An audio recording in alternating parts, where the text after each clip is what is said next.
உங்க மதவெறி சாதிவெறி எண்ணம் இந்த பெரியார் அம்பேத்கர் கொள்கை உரம் பெற்ற இந்த மண்ணிலே ஒருபோதும் நிறைவேறாது. இந்த ஸ்டாலின் இருக்கும் வரை உங்களால் அதை நிறைவேற்ற முடியாது. டாக்டர் அம்பேத்கருக்கு சமமாக இந்தியாவில யாரையும் சொல்ல முடியாது. நம்மோட கருத்துக்கள் அனைத்தையும் அவர் பேசியிருக்கிறார். எனக்கு தலைவராக இருக்கும் தகுதி படைத்தவர் அம்பேத்கர் என்று அவரை போற்றியவர் நம்முடைய தந்தை பெரியார் அவர்கள். அண்ணல் அம்பேத்கர் பிறந்த ஏப்ரல் 14ஆம் நாளை சமத்துவ நாளாக நாம் அறிவித்தோம். அந்த நாளை கொண்டாட மட்டுமல்ல, அனைவரும் சமத்துவ உறுதிமொழிக்க ஆணையிட்டவன் தான் இந்த முத்துவேல் கருணாநிதி ஸ்டாலின் என்பதை பெருமையோடு நான் தெரிவிக்க விரும்புகிறேன். என் பாசத்திற்குரிய எழுச்சி தமிழர் நம்முடைய தோல் திருமாவளவன் அவர்கள் வச்ச கோரிக்கை ஏற்று புரட்சியாளர் அம்பேத்கருடைய மணிமண்டபத்தில் முழு உருவ வெண்கல சிலையை நான் திறந்து வச்சேன்.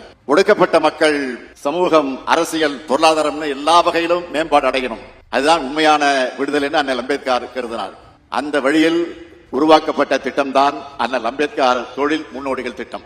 இந்த திட்டம் மட்டுமல்ல, கடந்த 3 ஆண்டில் திராவிட மாடல் ஆட்சியில் ஆதிதிராவிட மற்றும் பழங்குடியின மக்களுக்கு செய்யப்பட்ட திட்டங்கள் போன்று வேற எந்த ஆட்சியிலும் நடந்திருக்காது என்பதை என்னால் நெஞ்சு நிமித்தி இங்கே நான் சொல்ல முடியும். இந்த திட்டங்கள் எல்லாம் முறையா செயல்படுத்தப்படுகிறதா என்பதை கண்காணிக்க தமிழ்நாடு ஆதிதிராவிட மற்றும் பழங்குடியினருக்கான மேம்பாட்டு செயல் திட்ட சட்டத்தையும் இயற்றியிருக்கிறோம். சட்டம் மட்டுமல்ல, தமிழ்நாடு மாநில ஆதிதிராவிட மற்றும் பழங்குடியின நல ஆணையத்தையும் உருவாக்கி அவங்களுடைய பிரச்சனைகளுக்கு தீர்வு காணுகிறோம். சவாலாக சொல்கிறேன், இத்தனை திட்டங்கள் வேற எந்த ஆட்சியிலும் நடைபெறவில்லை என்பதை நான் திட்டவட்டமாக தெரிவிக்க விரும்புகிறேன். சமூகத்தை மேம்படுத்துவதற்கான திட்டங்கள் எத்தனை செய்தாலும் நம்ம அரசுக்கு களப்பணியில நல்ல பேர் கிடைக்க முழு முதல் காரணமே தூய்மை பணியாளர்கள் தான். நம்மோட பணிகளை ஊடகங்களும் பொதுமக்களும் பாராட்டும் போது நான் மனசுக்குள்ள உங்களை தான் நினைச்சுப்பேன். அரசு அதிகாரிகள், ஊழியர்கள், மாநகராட்சி பணியாளர்கள், தூய்மை பணியாளர்கள், காவலர்கள், மின்வாரிய ஊழியர்கள்னு எல்லாரும் சேர்ந்து நேரங்காலம் பார்க்காமல் ஆற்றிய பணிகளால் தான் அந்த நல்ல பேர் நமக்கு கிடைக்குது. நான் எத்தனை நன்றி சொன்னாலும் அந்த தொண்டுக்கு நிச்சயமாக ஈடாகாது.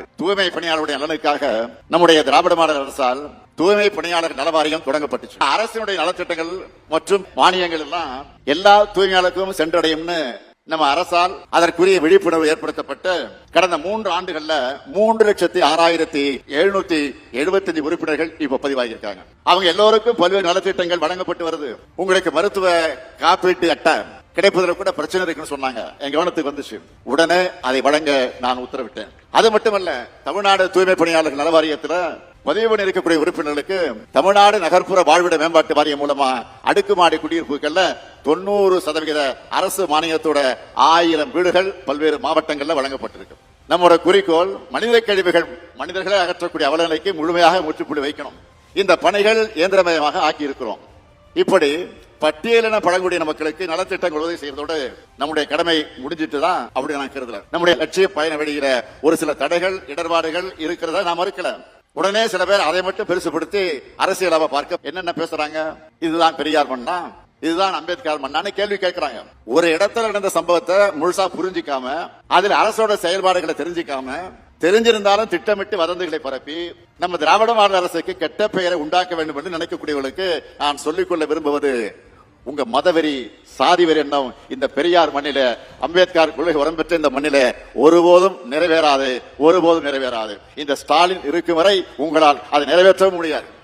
சமூக நீதி கொள்கை நிலைநாட்டி சமத்துவ சமுதாயத்தை உருவாக்கியே தீர்வோம். இதுதான் தந்தை பெரியார் மீதும் புரட்சியாளர் அம்பேத்கர் மீதும் நாங்கள் எடுக்கக்கூடிய உறுதிமொழி.